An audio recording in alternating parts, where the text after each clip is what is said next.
차 사면서 가끔 그런 생각 안 해보셨나요? 국산차를 사려고 하는데 결국은 현대차나 기아를 선택할 수밖에 없는 상황. 아마 굉장히 많은 분들이 이런 경험을 해보셨을 겁니다. 그러니까 이런 판매량과 점유율이 나오는 거겠죠. 그래서 저는 오늘 이야기가 더 안타까운 것 같습니다. 이 차가 출시되면서 이제는 현대차나 기아에서 벗어나서 다른 차를 선택해볼까? 이렇게 생각하던 사람들의 기대감이 특히나 올라갔을 겁니다. 왜냐면 이미 해외 판매량이 굉장히 좋은 차로 알려져 있었거든요. 그런데 이걸 뭐라 해야 할지 모르겠습니다. 뭔가 대박이 날 것 같은 느낌이나 분위기가 전혀 없거든요. 오히려 이게 진짜 맞는 건가? 이런 생각도 듭니다. XM3 하이브리드 이야기인데 이 차가 출시된 이후에 나온 반응들 그리고 앞으로의 전망까지 순서대로 살펴보겠습니다. 10월 판매량이 업데이트되면서 브랜드별 점유율 수치도 바뀌었습니다. 그런데 순위 자체는 바뀌지 않았습니다. 현대차 그룹이 1위에서 3위까지 너무 당연하다는 듯이 차지하고 있죠. 기아가 현대차를 꾸준히 이기고 있는 건 재밌는 현상이긴 하네요. 나머지 브랜드를 보면 쌍용차는 예상했던 대로 점유율 5%의 벽을 넘어섰습니다. 이대로 가면 8% 이상도 어렵지 않을 것 같습니다. 문제는 르노코리아랑 쉐보레입니다. 점유율이 확 오르거나 성장할 기미가 보이거나 아니면 그냥 일정 수준 이상을 유지하거나 해야 하는데 셋 다 못하고 있죠. 르노코리아는 아직 4%의 벽을 넘어서지 못했고 쉐보레는 이제 3%를 찍었습니다. 그러니까 지금 한국 국산차 시장은 88% 10명 중 9명이 현대차 그룹 브랜드 중에 선택하고 있다는 거고 나머지 소수를 세 브랜드가 나눠 가지고 있다는 거죠.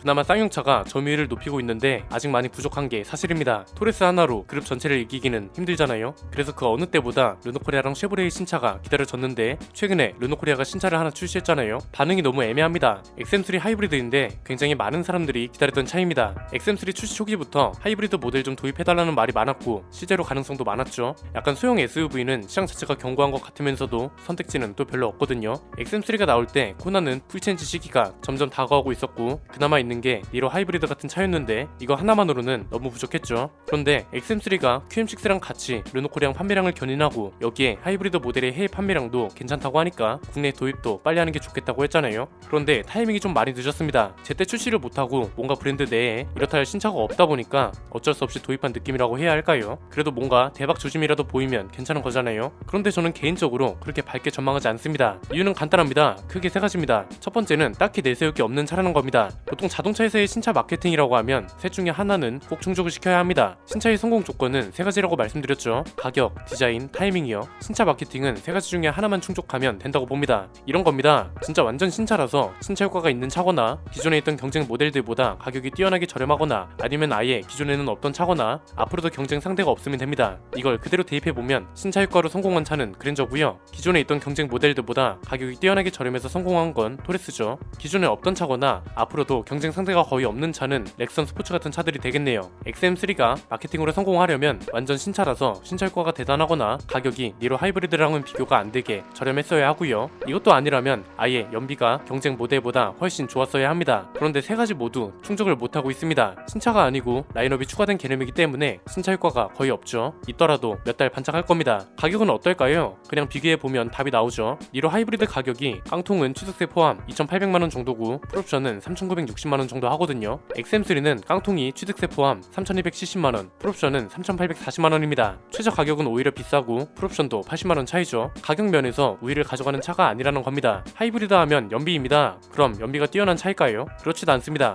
니로 하이브리드 공인 연비가 리터당 19.1km에서 20.8km거든요. 상대적으로 인기가 적은 코나 하이브리드도 리터당 17.4km에서 19.3km입니다. 그런데 XM3 하이브리드는 리터당 17km에서 17.4km입니다. 코나 하이브리드의 최저 공인 연비보다도 낮은 거죠. 완전 신차도 아니고 가격이 뛰어난 것도 아니고 연비가 뛰어난 것도 아닙니다. 여기서 치명적인 문제가 발생했다고 봅니다. 두 번째는 언론에 나오는 XM3 하이브리드의 강점입니다. 기자분들도 이걸 타보고 나서 뭔가 특별한 장점이 있어야 글도 맛깔나게 쓸 거 아니에요? 당연히 제목도 좋게 나오고요. 그런데 죄다 보면 전기차 같다는 말뿐입니다. 물론 다른 기사도 있습니다. 그런데 포털 사이트 메인에 뜨는 기사나 사람들이 많이 보는 기사를 보면 대부분 이렇더라고요. 하이브리드 차인데 전기차 같다. 이게 얼마나 극찬인가요? 하이브리드 차인데 전기차 같다는 소리는 그만큼 연비가 뛰어나다는 걸 비유적으로 표현한 거잖아요. 이 정도면 공인 연비가 리터당 25km는 되는 건가? 이런 기대를 품고 기사를 읽어보면 리터당 17.4km래요. 내연기관차라면 완전 뛰어난 거죠. 그런데 이건 하이브리드잖아요. 심지어 이것도 공인 연비 중에 최대치를 써놓은 거죠. 그렇게 따지면 코나랑 니로는 전기차가 아니라 그냥 연료 없이 가는 차라고 봐야 하는 거 아닌가요? 이게 약간 어떤 느낌이냐면 제네시스가 처음 독립했을 때 EQ900을 S클래스에 갖다 대는 거랑 비슷한 느낌입니다. 누가 봐도 그 정도가 아니라는 걸 압니다. 그런데 굳이 갖다 붙입니다. 물론 여기엔 굉장히 많은 의미가 담겨 있지만 이런 키워드는 오히려 잘못 사용하면 반감이 되죠. 하이브리드 차를 전기차 같다고 표현하려면 적어도 공인 연비가 지금 나오는 경쟁 모델들 연비들보다 좋아야죠.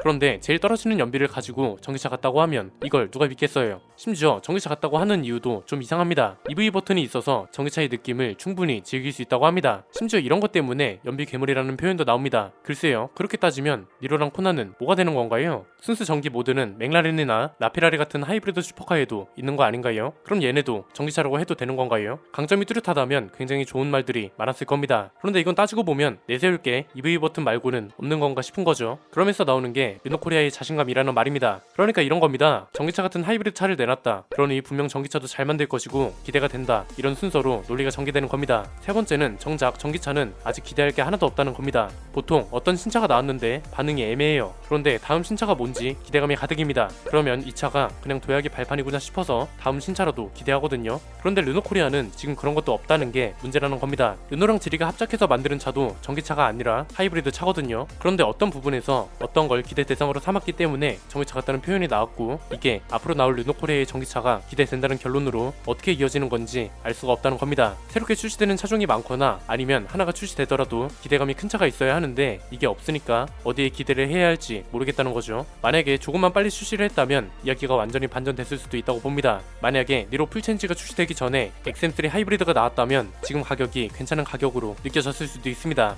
왜? 니로 풀체인지가 나오기 전에 이미 세대 교체가 된 신차로 먼저 나온 거니까요. 구형보다 신형이 비싼 건 그렇게 이상한 일이 아니잖아요. 오히려 XM3 하이브리드가 니로보다 먼저 출시됐으면 기준 가격은 니로가 아닌 XM3가 되는 거고, 기아도 이걸 보고 가격을 책정하게 되니까 오히려 더 비싼 차라고 욕을 먹는 게 XM3가 아닌 기아가 됐을 수도 있다는 거죠. 그래서 타이밍이 중요하다는 겁니다. 지금은 니로 풀체인지보다 늦게 나온 차가 됐기 때문에 비교 기준이 니로 풀체인지가 됐고, XM3는 그래서 니로보다 비싼 차 혹은 니로랑 비교했을 때 특별한 장점이 없는 차가 되는 겁니다. 이런 상황에서 다음 차라도 기대할 게 있다면 모르겠지만 그런 게 없다는 게 문제죠. 이러니까 차주들 입장에서 현대 기아차를 대신해서 넘어가고 싶은 마음이 생기겠냐 이겁니다. 그나마 토리스급 SUV 시장은 대안이 생겨서 다행이지만 나머지 급은 현대 기아차가 너무 견고합니다. 소렌토랑 산타페도 그렇고 폰네랑 셀토스급도 마찬가지입니다. 이러니까 르노코리아랑 쉐보레한테 계속해서 실망이 큰 겁니다. 해외에서 공개된 그럴듯한 신차를 국내에 배정하거나 아니면 아예 가격이라도 더 저렴하게 나왔다면 모르겠는데 이런 성공 조건들을 하나도 갖추지 않고 있으니까 판매량이 잘 나오길 바라는 게 더 이상하죠. 무엇보다 중요한 게 소비자들의 관점입니다. 이걸 스스로가 깨지 못할 거면 아예 깨끗하게 시장을 포기해 버려야죠.